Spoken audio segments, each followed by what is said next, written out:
자, 오늘 말씀의 제목을 봅시다. 자, 앞을 보시고 함께 크게 읽겠습니다. 시작. 우리는 갈대상자 인생입니다. 아멘. 우리는 갈대상자 인생입니다. 라는 제목으로 하나님의 말씀 전하도록 하겠습니다. 우리 앞뒤 적어보시고요. 우리 사랑하는 마음으로 축복하며 인사합시다. 사랑합니다. 축복합니다. 사랑합니다. 축복합니다. 아멘. 아멘. 지난 우리 권사님이 기도하셨듯이 지난 월요일부터 우리 수요일까지 우리 중고청 자녀들 수련회가 있었습니다. 여러분들이 기도해 주시고 또 후원해 주신 덕분에 아주 은혜롭고 풍성하게 잘 마쳤어요. 우리 아이들이 처음이거든요. 외부 집회는 처음인데 기대 이상으로 잘 적응했습니다. 첫째 날은 조금 어색해 하더니 둘째 날부터는 정말 간절히 기도하고 기뻐 뛰며 찬양하면서 하나님을 만나는 것을 보고 하나님께서 이들을 통해 이루실 부흥을 제가 그려봤어요. 머릿속에서 그려졌습니다. 소망을 주셨어요. 중요한 것은 이 은혜가 지속돼야 됩니다. 삶 속으로 지속되어서 하나님을 예배하는 예배자가 되고, 그래서 이들을 통해서 하나님께서 정말 가정을 회복하시고 교회를 변화시키시고 직장과 학교를 변화시킬 것을 여러분 기대하면서 계속해서 기도로 중보해 주시길 바랍니다. 네, 이 시간 우리 아이들을 축복하는 마음으로 박수로 응원할까요? 네, 하겠습니다.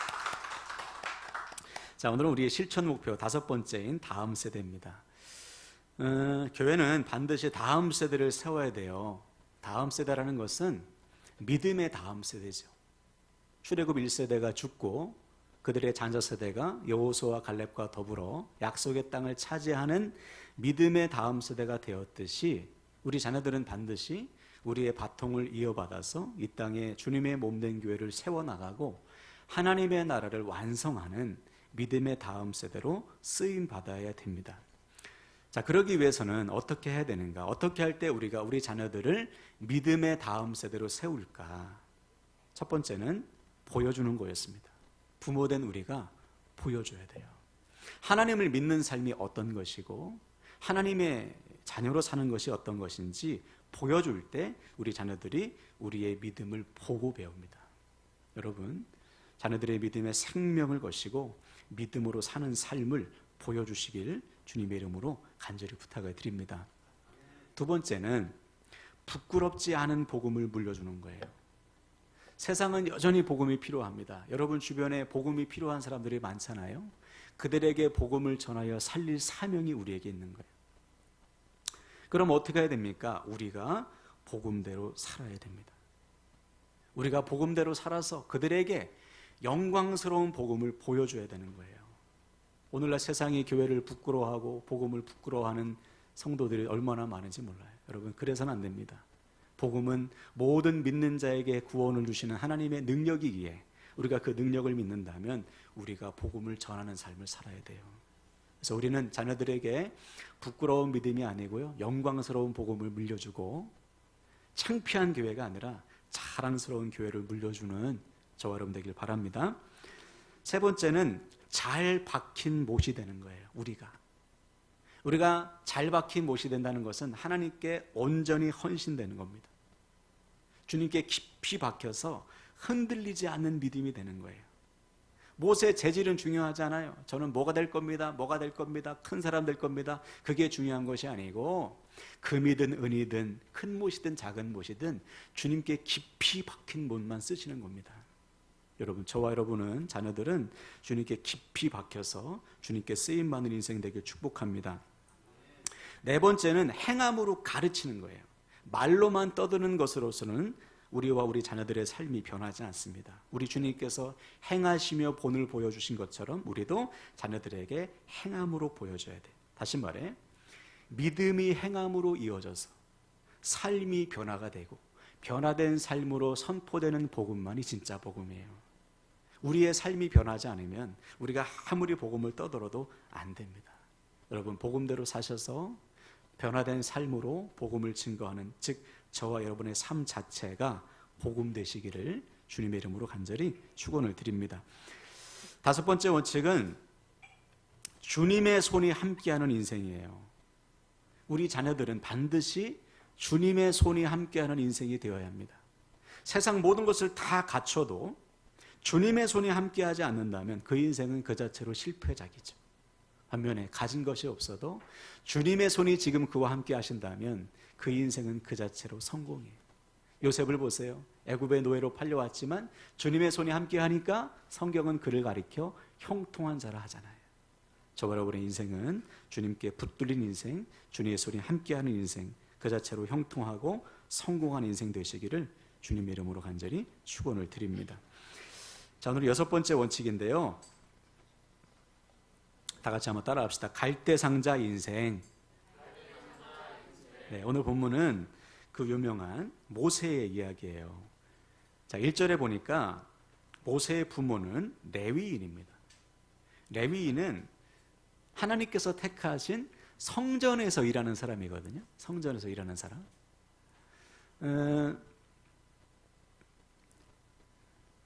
근데 지금 이 모세의 부모 레위인은 성전에서 일을 못해요. 왜 못하느냐?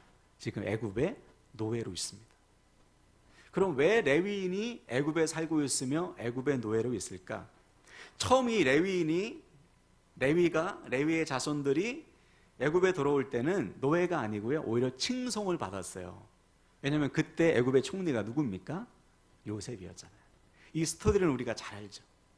요셉은 야곱의 11번째 아들이자 가장 사랑하는 라헬의 첫 아들입니다. 라헬을 엄청 사랑했거든요. 야곱이. 그 첫 아들이니까 얼마나 사랑해. 그래서 차별대우했어요.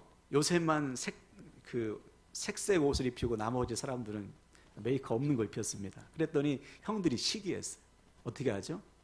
동생을 미디안 상인에게 팔아요.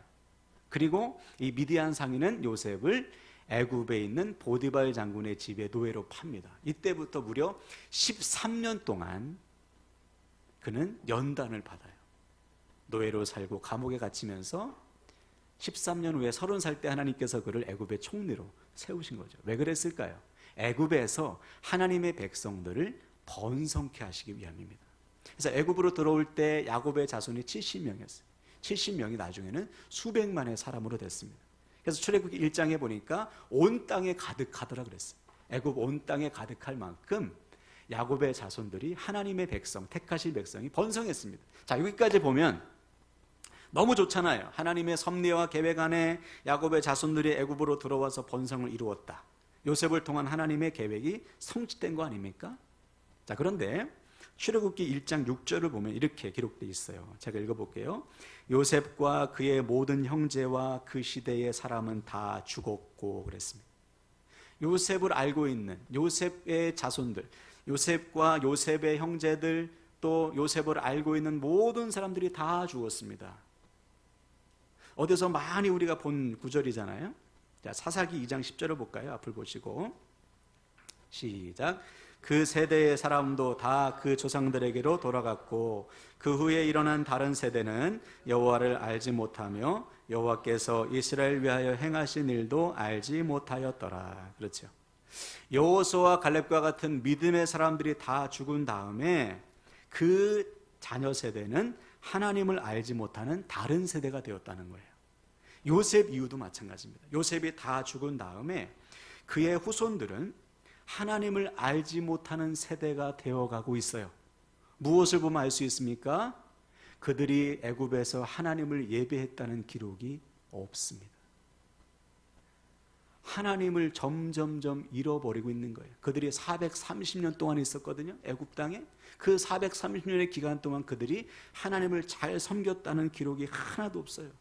아예 430년의 기록이 통째로 없습니다. 더군다나 이들이 있어야 할 곳은 어디예요? 가나안 땅, 약속의 땅이지 않습니까? 근데 누구 하나 여러분 우리 약속의 땅으로 돌아가야 됩니다. 요셉이 예언하지 않았겠어요? 자녀들에게? 야곱이 이삭에게, 아니 아브라함이 이삭에게, 이삭이 야곱에게, 야곱이 요셉에게 하나님께서 주신 약속의 말씀을 선포했잖아요. 가나안 땅, 그 땅으로 돌아가라. 요셉 역시 자손들에게 그 말씀을 선포했을 것입니다. 그런데 아무도 그 말씀을 기억하는 사람이 없어요. 그냥 애굽에서 번성하는 것으로 만족하고 있는 것이죠. 이에 하나님께서 요셉을 알지 못하는 새로운 왕을 일으키셔서 야곱의 자손들을 못 살게 구는 거예요. 왜? 약속의 땅으로 다시 돌아가도록. 그러던 와중에 오늘 본문의 사건이 일어나게 된 것입니다. 자, 본문 2절을 보세요. 그 여자가 임신하여 아들을 낳으니 그가 잘생긴 것을 보고 석 달 동안 그를 숨겼으나, 그렇죠. 야곱의 자손 중에 레위 족속의 가정에서 사내 아이가 태어났습니다. 애굽의 법에 따르면 얼마나 이 새로운 왕이 이스라엘 백성들을 못 살게 굴었냐면, 처음에는 산파 보고 야, 남자가 태어나면 죽여라. 그런데 산파들은, 히브리 산파들은 하나님을 경외했어요. 하나님께서 남겨놓으신 사람들이죠. 그래서 안 죽였습니다. 그러면서 거짓말하죠. 와봤더니 이미 났어. 건강해서. 이렇게 거짓말시켜요. 그래서 나중에는 특단의 조치를 취하죠. 사내 아이를 발견하는 즉시 나일강에 다 던져버려라. 사내 아이가 태어났습니다. 레위 자손 중에. 애굽의 법에 따르면 버려야 돼요. 죽여야 돼요. 자, 그런데 이들은 죽이지 않았습니다. 왜 죽이지 않았냐? 이유가 그들이 보니까 애가 잘생겼어요. 그럼 잘생겨서 안 버렸냐? 그게 아니고요. 여기서 보다라는 단어는 우리가 눈으로 보다라는 뜻보다는 히브리어로 라아라는 단어인데, 이것은 영적으로 깨닫다라는 것입니다. 보니까 영적인 깨달음이 있었어요. 그리고 잘생겼다라는 것은, 이것은 단순히 외모가 잘생겼다는 말이 아니에요. 이건 역시 히브리어로 토브라는 단어인데, 이것은 존귀하다, 보배롭다라는 뜻입니다. 즉, 이 부모가 아이를 딱 낳아서 보니까 아이가 존귀한 자녀임을 깨닫게 된 거예요. 하나님께서 이 부모의 마음에 감동을 주신 것이죠. 야, 얘는 내가 택한 사람이야. 이 아이는 존귀한 아이야. 모르죠, 이 부모는. 우리는 알죠. 하나님께서 장차 이 모세를 통해서 애굽에 있는 백성들을 출애굽시키고 약속의 땅으로 인도하지 않습니까? 그 엄청난 사명을 이 아이에게 줄 것인데, 부모는 몰라요. 모르지만 하나님께서 마음에 감동을 주신 거예요. 죽이면 안 돼. 이 아이는 존귀한 아이야. 내가 택한 아이야. 그 감동에 이 부모가 순종해요. 순종해서 아이를 숨깁니다. 석 달 동안이나 숨겨요.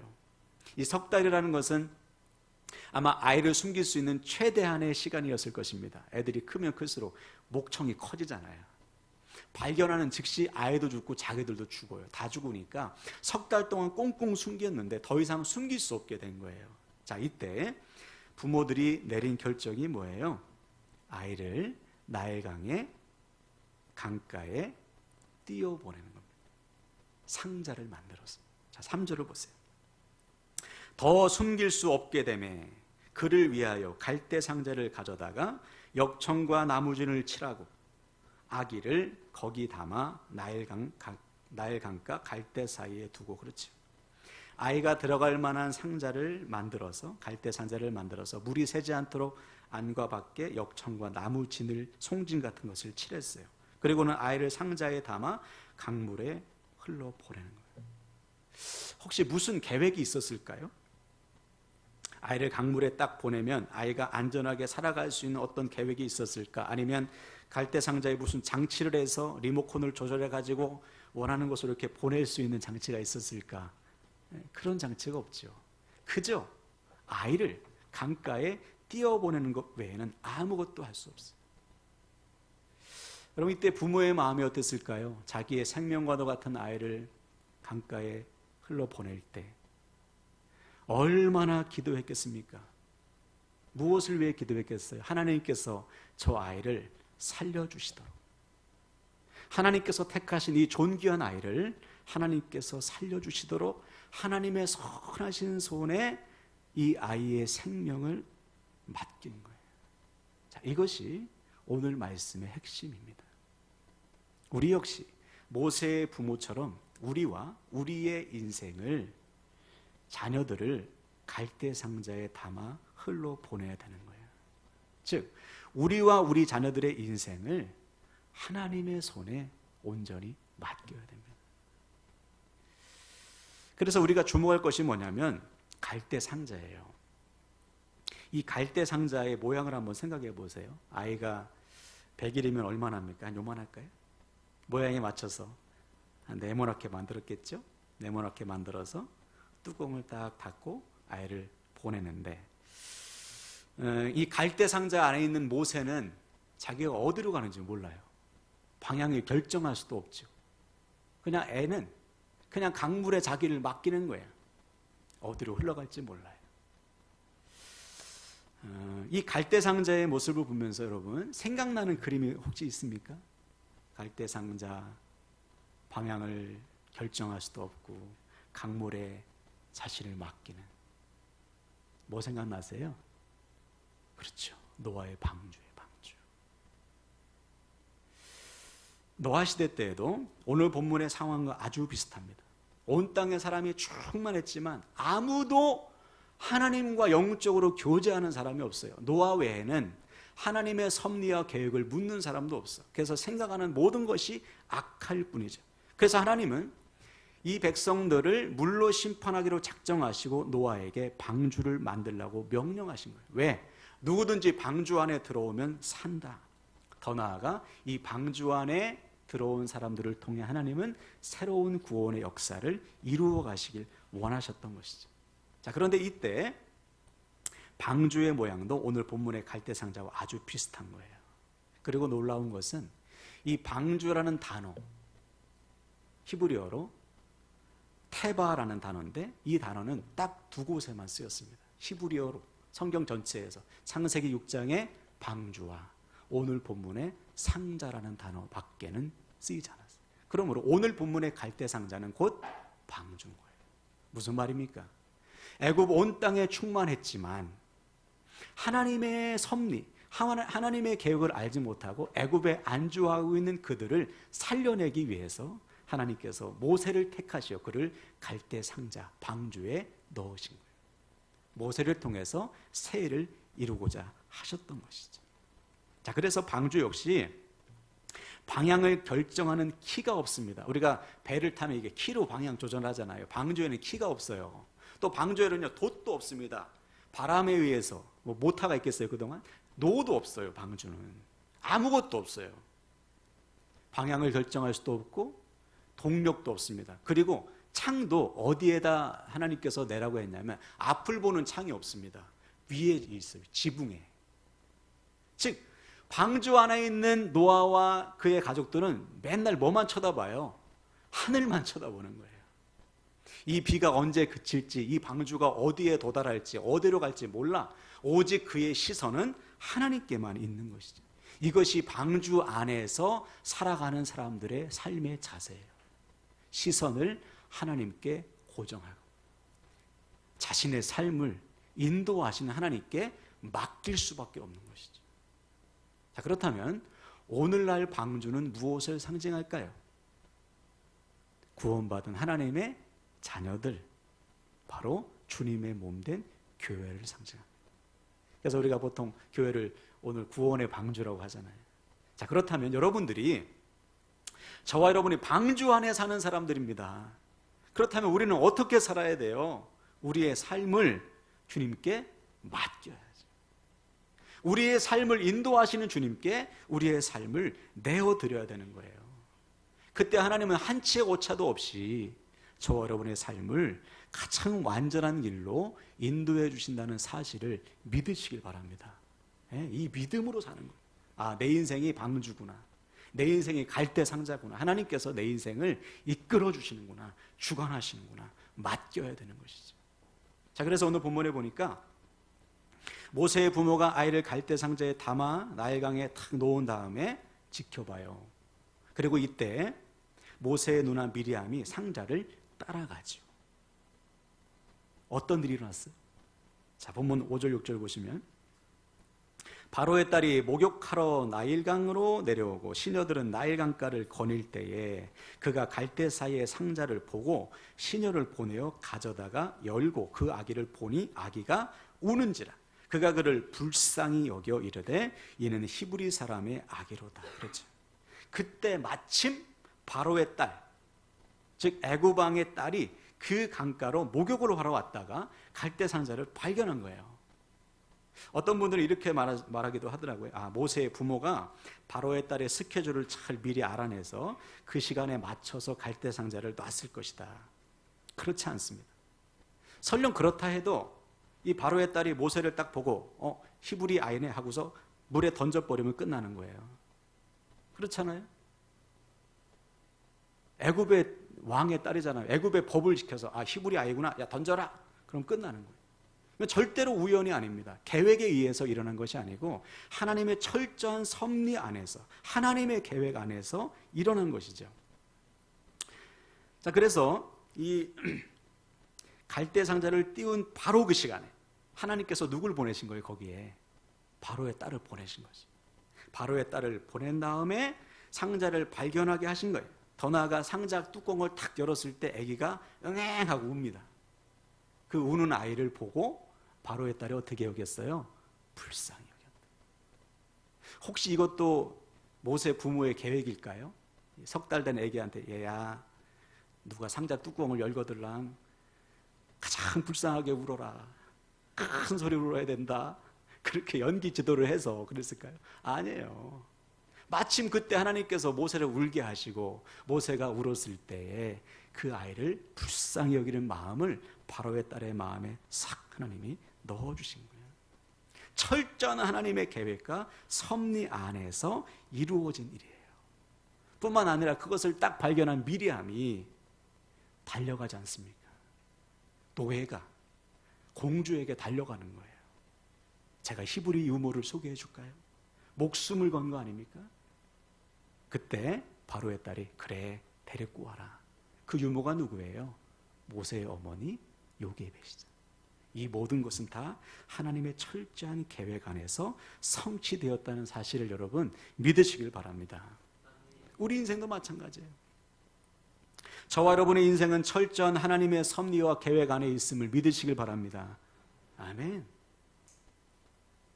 이 사실을 믿을 때 우리는 모든 상황 속에서 우리의 삶을 주님께 맡길 수가 있는 거예요.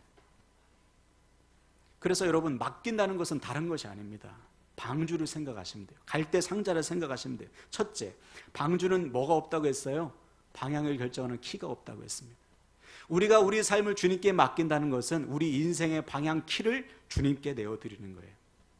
내 계산과 내 생각과 내 판단과 내 계획대로 인생을 내가 선택하는 것이 아니고요, 하나님의 뜻을 묻고 하나님의 말씀에 순종하며 내 삶의 주도권을, 주권을 주님께 내어드리는 거예요. 그때 하나님은 우리의 삶을 주관하십니다. 이끌어 가시는 것이죠. 두 번째로, 방주는 동력이 없다고 했어요. 돛도 없고 노도 없고 모터도 없어요. 그저 하나님께서 주시는 힘으로 가는 겁니다. 마찬가지로 우리가 하나님께 우리의 삶을 맡겼다는 것은 하나님의 도우심, 하나님의 능력을 구하면서 사는 거예요. 하나님께서 지금 나에게 주시는 힘으로 사는 거예요. 매일매일. 여러분, 다윗을 보세요. 그가 엄청난 칼과 창으로 골리앗을 맞섰나요?